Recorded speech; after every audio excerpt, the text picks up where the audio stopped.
into the actual deployment thing. So let's talk about how the hierarchy in Google Cloud. Okay, so there are 4 pillars in Google Cloud. The main one, the first one is organization, then folder, then projects and resource. Okay, so let's go from the bottom. Okay, the resource layer. So I won't say as resource layer. This is a hierarchy. So resource where all your compute, storage and networks, everything comes in place. Okay, so that is we are referring it as a resource. Then we will have projects. Projects is nothing but in Azure you have a subscription, right? So similar concept, but projects you can say it is a combination of subscription as well as resource group when you compare to Azure. Okay, because all the billings and all your resource which we deploy, it will be inside your project. Okay, then comes folders. Folder is nothing but logical grouping of your projects. Okay, then at the top you have our organization. This is nothing but in your Azure term, if you know root organization, right?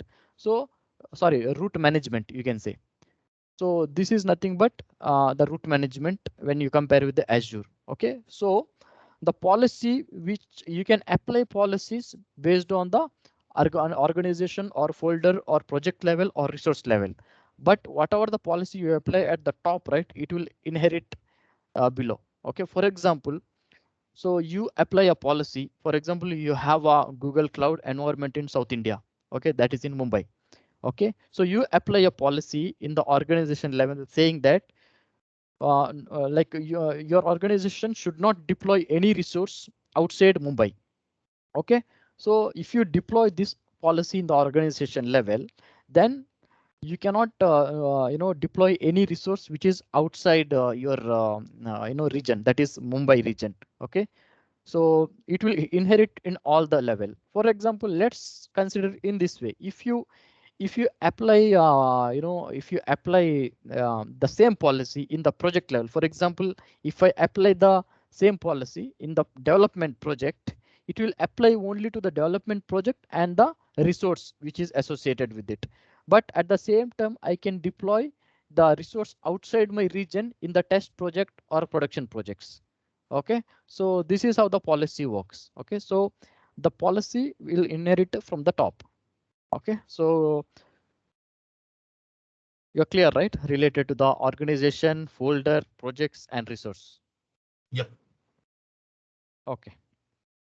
So this is similarly, in Azure, if I compare with Azure, organization is nothing but your management groups, then projects is nothing but your subscription and resource groups. Okay, so just think it in that way.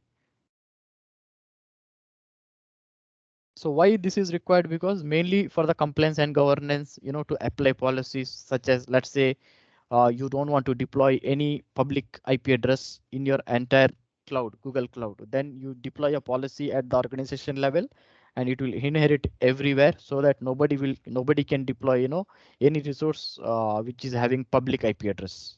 Okay, so it will restrict. So such policies, it will be very helpful, to achieve your compliance and governance.